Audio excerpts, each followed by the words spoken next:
Gracias, Carol. Iniciamos hablando ahora de lo ocurrido el pasado viernes en la ciudad capital de Guatemala. Varios ataques simultáneos a pilotos del transporte colectivo, al menos 2 de ellos fallecieron y pues decenas y centenares de usuarios con un pánico total el día viernes. ¿Qué sucedió? Era realmente la fecha límite para pagar esta extorsión por concepto, lo vamos a decir así, por concepto de bono 14 que habían advertido los pandilleros. Hubo polémica con la cartera de Gobernación incluso por decir esta terminología. Nos acompaña acá en el estudio Edgar Guerra de la Defensoría de Usuarios del Transporte Colectivo de la Procuraduría de los Derechos Humanos para hablar al respecto. Buenos días, señor Guerra, bienvenido. Gracias por la invitación, estamos a orden. Bueno, el día viernes, ya a esta hora de la mañana, estábamos reportando al menos 5 ataques a pilotos del transporte colectivo, una emergencia y paranoia total por parte de los usuarios y no es para menos. El ministro de Gobernación, en horas de la noche, pues muy molesto, decía que se estaba malinterpretando, que no era la fecha límite para el pago de esta extorsión a las pandillas juveniles. ¿De dónde sale este concepto que el día viernes caducaba para entregar esta extorsión? Porque hubo un malentendido ahí con las fuerzas de seguridad. Considero que deben tomarse las cosas con la responsabilidad del caso. Aquí la situación fue que un grupo de transportistas se acercaron a la institución de Procurador de los Derechos Humanos y dieron esa información o la facilitaron. Se les conminó a poner una denuncia pública, una denuncia por escrito, y ellos dijeron que temían por su vida y que le pedían mesura a la institución de Procurador de los Derechos Humanos de no dar a conocer cierta información clave como la fecha ultimátum de los pandilleros, lo cual se respetó. Y en función de ello, pues en algún momento tal vez ellos indicaron algunos otros lugares, las fechas, y se filtró la información del 5 de julio.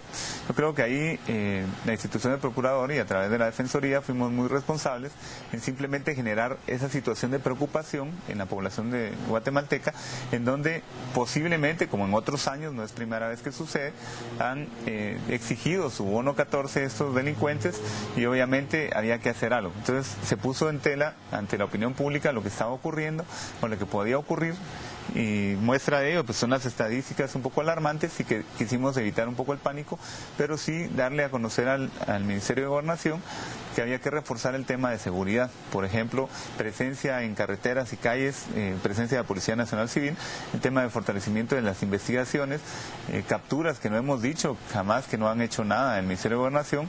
En función de ello, pues hemos visto que, según datos del mismo Ministerio de Gobernación, el año pasado hubo 450 capturas en este tema de extorsiones.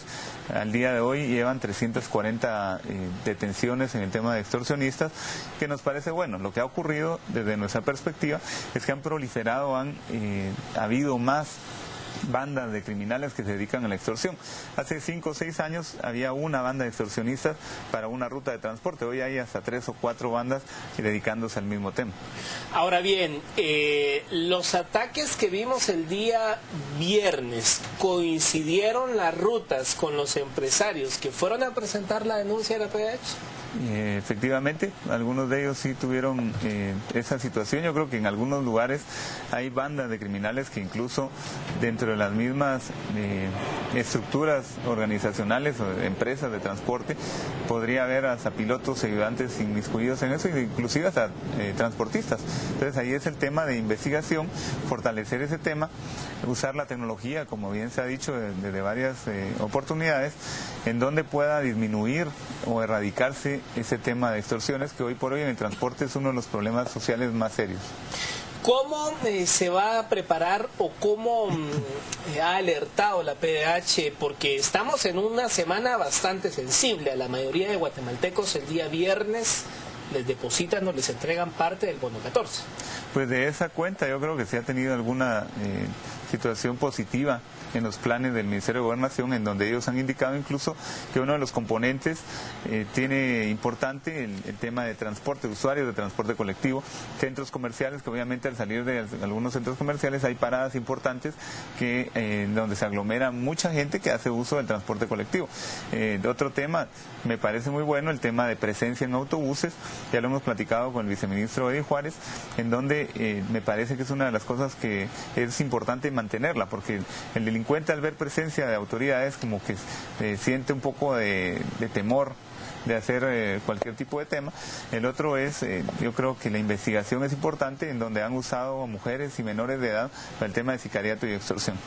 Ahora bien, ¿cómo atacar el problema? Porque aquí estamos ante dos fenómenos. Uno, el asaltar al usuario en sí, y dos, la extorsión, que pues eso ya es ajeno al usuario. O sea, el usuario, por ejemplo, el día viernes a las 5 de la mañana ya habían ido a dispararle a unos pilotos que estaban reunidos en un predio listos para salir en Ciudad Quetzal. O sea, estamos ante dos fenómenos: el ataque al piloto por la extorsión y el asalto al usuario. De hecho son tres. Uno es el tema de las extorsiones y sicariato, ¿verdad?, que van de la mano.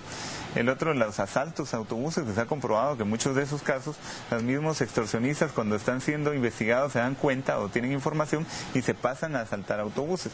Y un tercero, que tal vez es el indirecto, pero también afecta a cientos de miles de guatemaltecos, es que después de un ataque hay una paralización o suspensión de transporte, y también eso les afecta porque obviamente tienen que pagar e ir arriesgando la vida viajando en pick-ups, incluso en camiones, y pagando más en taxis por ese tema, por ese tipo de fenómeno. Los pilotos se quejan de que semana a semana tienen que estar pagando esta extorsión. O sea, pareciera que ya es algo natural. Bueno, no quisiéramos llamarle natural, pero ya se volvió algo pues normal, que un piloto entra a trabajar a manejar determinada ruta, unidad de determinada ruta, y ya va como que implícito, bueno, semanalmente tienen que pagar tanto de lo que hace día a día. Al final, ¿cómo romper este paradigma? Porque es un tema que ya tiene hasta la saciedad a los buenos pilotos que honradamente quieren simplemente trabajar. Es más, aquí se están siendo extorsionados a transportistas como tal, o sea, empresarios de transporte, a pilotos de autobuses también. O sea, ese es un tema complicado, en donde incluso empezaron extorsionando autobuses de rutas urbanas de la ciudad de Guatemala, hace, me refiero, unos 15 años. Luego se pasaron a extorsionar extraurbanos de ruta corta y ruta larga. Y hoy tenemos la situación de hace 2 o 3 años, en donde ya están extorsionando tuk-tuk y bicitaxis, y hasta microbuses y taxis también. O sea, esto, en vez de ir disminuyendo, ha ido creciendo, porque esto significa un negocio multimillonario de entre 10 a 15 millones anuales. O sea, ese es un tema que también debiera verse en el tema de investigación, el tema de implementar soluciones tecnológicas dentro de autobuses y en paradas, pero de una manera integral, y no como ocurrió en el gobierno anterior, que fue desperdiciar dinero por gusto en las paradas seguras, por ejemplo, que hoy están abandonadas.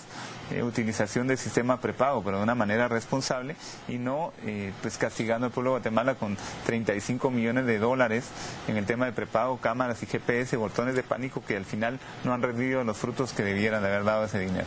¿Cuáles son las rutas en donde está más latente este problema? Una de las que más ha tenido problemas hace 3 años es la 203. Que es de la zona 6 a la Universidad de San Carlos. No, todavía está. Hubo una gestión por parte de la institución de Procurador de los Derechos Humanos ante la Municipalidad de Guatemala, en donde prácticamente había desaparecido esa ruta por casi 15 días, y se analizó que estaba afectándose a cientos de miles de guatemaltecos. Se tuvo una reunión en la Municipalidad de Guatemala de alto nivel, y se habló y se llegó a consensuar, o más bien a hacer ver que la ley había que respetar. Y hay un acuerdo, el COM 42-2009, de la Municipalidad de Guatemala, en donde indica que si un transporte, una ruta deja de prestar el servicio por más de 2 días, es una cancelación anticipada. Se le llevó el proceso, y al día siguiente pues ya se tenía por lo menos 34 unidades funcionando en la ruta 203. Caso similar al segundo tema, digamos, es la ruta 96, que también tiene problemas serios de extorsión, la 40R de LIM y la 40R Brigada, que son, creo que, las 3 rutas que tienen más problemas. Estamos hablando zona 6 y zona 11. Misco, correcto. Y Misco, porque donde ha habido mayor cantidad de ataques ha sido en el área de Misco. Tengo entendido que ya hay gestiones de parte del ministro, del alcalde de Misco, en donde pues entrará a funcionar en los próximos meses Transurbano. Ojalá que lo hagan de una manera como debe ser, con transparencia. Ahora bien, estas rutas que usted nos menciona son las que están siendo víctimas los pilotos de extorsión, e igual son las que más asaltan al pasajero. Correcto. Estamos empatando. Están vinculadas, solamente que aquí la que más asaltan, la más extorsionada la 203. La 203. Ahora, la más asaltada es la 40R.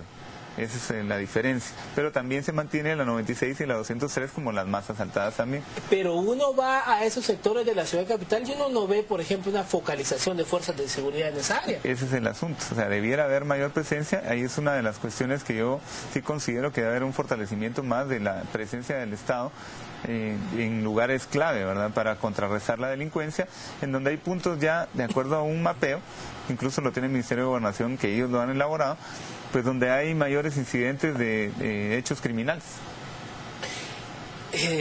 Se estrena, por así decirlo, con esta crisis del pasado viernes, la nueva cúpula de la PNC en cuanto a su reacción y operatividad en un tema tan sensible que día a día golpea al guatemalteco. ¿Han buscado ustedes alguna reunión con el comisario Telémaco o quién está delegado en la Policía Nacional Civil para atender ese tema tan sensible en la ciudadanía? Pues creo que el director de la Policía Nacional Civil, el comisario Telémaco Pérez, ha sido una persona de carrera con el cual hemos tenido, desde que un servidor estaba en sociedad civil, una muy buena relación. Es un muy buen profesional desde mi punto de vista. Creo que la expectativa es bastante fuerte hacia él y creo que va a cumplir con la labor, y también de parte del Ministerio de Gobernación creo que están haciendo un buen papel. Lo que pasa es que ya se ha desbordado el tema de las extorsiones, en donde hay cada vez más gente delincuente interesada en este tema, en donde han salido de los mismos grupos de extorsionistas otros grupos, y dentro de los mismos grupos también de transportistas y de pilotos también han salido otros interesados que se han aprovechado de la psicosis que ha generado a través del tema de extorsión y sicariato, y esto ha hecho inmanejable el tema. Yo creo que ahí es de ponerle un poco más de asunto, dedicarle más recursos, usar tecnología, como bien se hizo una propuesta el año pasado al Ministerio de Gobernación, en donde yo creo que vinculado con la fuerza de tarea específica para el tema de transporte se va a poder lograr mucho si hay una voluntad. Finalmente, se habla mucho que cambiar a un sistema prepago para que ni el piloto lleve dinero en efectivo pudiese quebrar y romper de una vez estas actividades delincuenciales. ¿Podría ser esta la solución de que ya ni el piloto ni el usuario lleve dinero en efectivo, sino que sea prepago, una tarjeta o qué sé yo? Eso va a ser un elemento en el tema de asaltos, en el tema de extorsión también un poco, pero más será el tema de investigación, por ejemplo el tema de botones de pánico móviles, la instalación de cámaras en autobuses y algunos puntos estratégicos, no solamente paradas. Creo que es un plan que debe ser integral, ¿no? Pero esto lo vengo oyendo yo desde el año 2001. Lo que ha habido es realmente una falta de voluntad verdadera del gobierno anterior y de los gobiernos anteriores, en donde pareciera que han usado la excusa del tema del prepago y la tecnología solamente para hacer negocios. Esa es la verdad. Aquí lo que debe haber es conformar una comisión que verifique durante todo el proceso, desde la adjudicación, licitación y todos los procesos hasta la implementación de la tecnología, realmente los cambios que necesita el pueblo de Guatemala. Aquí solamente ha habido, digamos, una buena excusa para poder funcionar negocios detrás del tema de prepago. Bueno, pues muchas gracias por haber estado con nosotros hablando de este tema que afecta a diario a los guatemaltecos. Vamos ahora con Carolina, que trae más información.